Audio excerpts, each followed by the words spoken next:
My sister's baby has been talking to me. When my sister, Jillian, announced her second pregnancy, I was so happy for her and my brother-in-law. She and her husband Matt already have a 3-year-old son, Jared, whom I loved to spoil. I was very excited to be an aunt for the second time. Unfortunately, when my sister was in the 7th month of her pregnancy, the world was ravaged by the COVID-19 pandemic and life seemed to have come to a standstill. Shortly afterwards, Matt was laid off from his job. Jillian worked from home, but her income wasn't nearly enough to pay rent on their 2-bedroom flat. I couldn't bear the thought of my dear sister and her family struggling.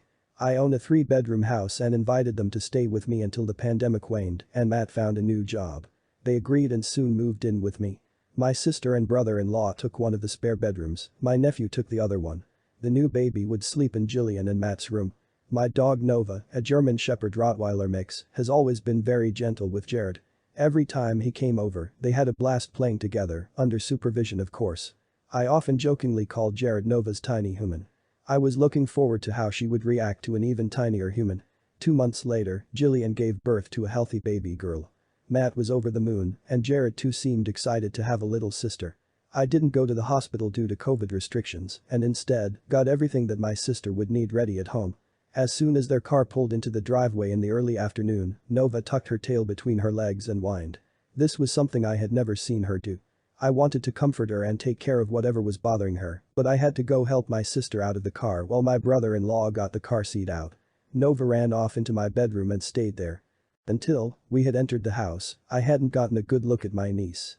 When everything had settled down, I decided to greet the newest addition to the family, Akira. I looked at her little face, ready to introduce myself as her aunt, but something stopped. Akira's gaze held an eerie intelligence. A strange sort of awareness. One that didn't seem to fit the countenance of a newborn infant. Her blue eyes seemed to regard me, as if she was sizing me up, trying to see if I would be a problem for her. Matt noticed my discomfort and jokingly said, "I didn't know you were that scared of babies." I made an effort to smile and set aside my discomfort. I tickled Akira's little feet and welcomed her to the world. I told myself I was just tired and seeing things. We got Akira into her crib and Jillian settled in to get some sleep. Matt and Jared were playing in the living room. I went to fill up the water bottle Jillian kept at her bedside. As I was about to exit the room, I heard a female voice say finger. The voice sounded childlike. But I jumped to the obvious conclusion that it came from my sister. Who else would have said it? I went close to Jillian to ask if she needed anything, but she was asleep. Then I heard it again. Finger, finger. I froze when I realized that it came from the crib. I looked in and baby Akira looked me in the eye and said once again finger. I just stood there. It was as if my brain could not process what it had seen and heard. I stumbled out of the room. I went downstairs and asked Matt if it was normal for newborn babies to talk.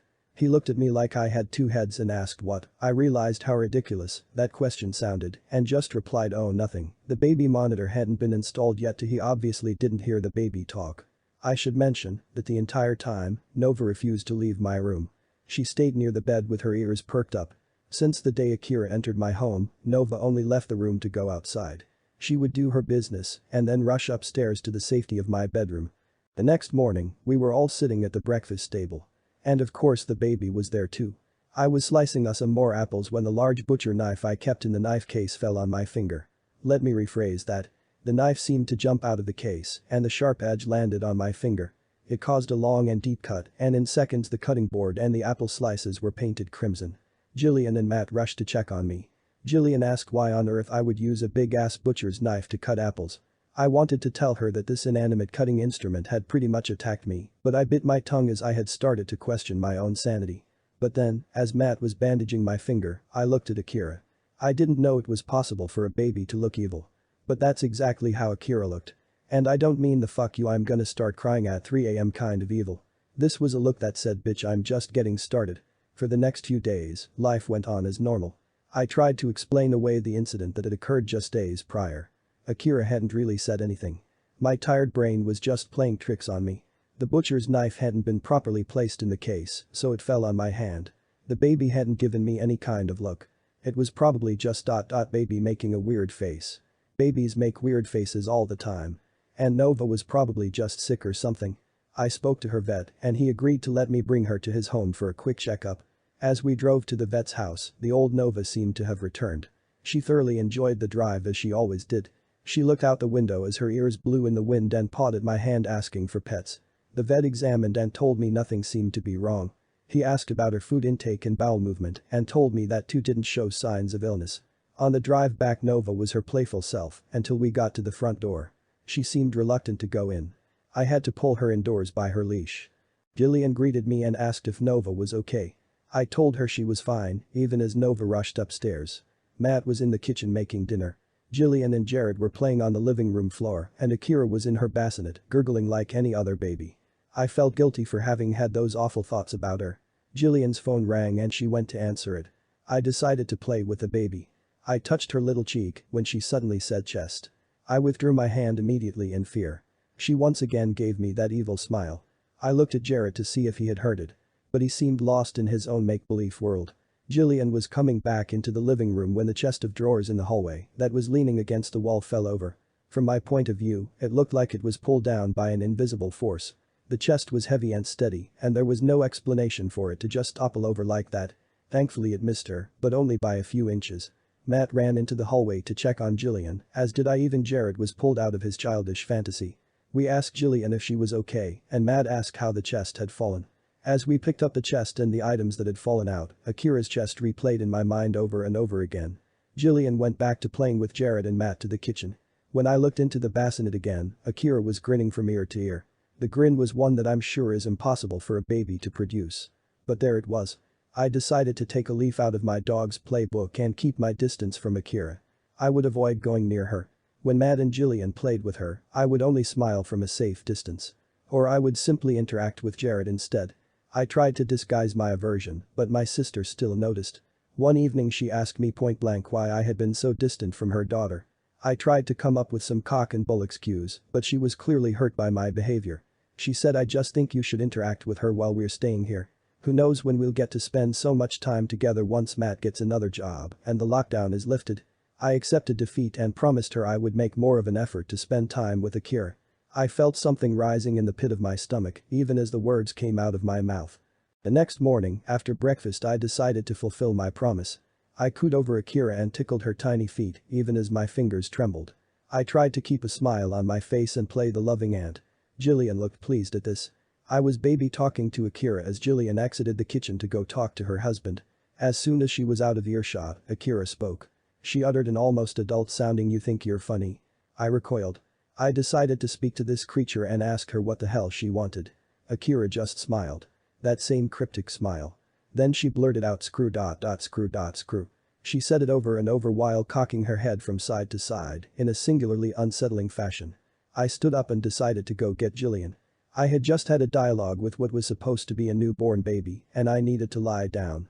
That night as I sat in my bed with Nova at my side, I searched the internet for symptoms of mental illness that might be causing me to see and hear things. While on another tab I searched for unusual behavior from babies. On yet another I was looking for myths and legends about evil babies. At this point, I honestly was losing my mind. But it turned out that I would not have to wonder whether I was crazy or not for too long. At around 2 in the morning, I heard shuffling noises from downstairs. I wondered if it was a burglar. I quietly went downstairs wielding a sledgehammer in one hand and a can of pepper spray in the other. What I saw was scarier than any intruder could ever be. It was the baby. My sister's barely a month-old baby.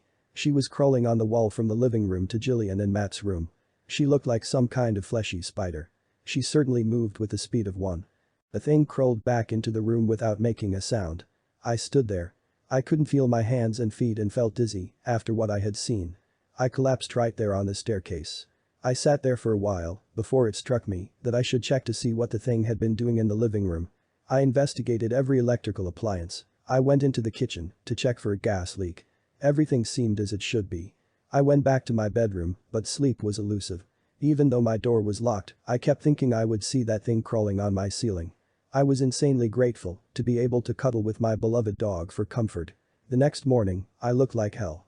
Not only was I awake all night, I was also spent the last few hours gripped in overwhelming fear. My sister asked if I was feeling okay. I told her I was fine and that I just couldn't sleep. As if on cue, the reason for my haggard appearance was brought into the living room by Matt. Little Akira. Blood-curdlingly scary baby Akira was in her little bassinet, looking as harmless as any newborn. After breakfast, we all sat in the living room to watch some TV. Even as we chatted and laughed, my eyes were constantly drawn to the baby. I kept looking for any more signs of the evil I had caught glimpses of. Nothing. She just gurgled and cooed. Matt got up to get some water from the kitchen, and as he was coming back, he suddenly stopped and yelled at all of us to get up and away from the sofas. He was so hysterical that we did what he asked immediately. Our confusion lasted but a few seconds when the chandelier just above the couch fell and shattered into 1,000 pieces. Glass shards flew everywhere, and while no one was harmed, little Jared was clearly terrified and began to cry. While Jillian attended to him, Matt and I tried to figure out how the hell this had happened.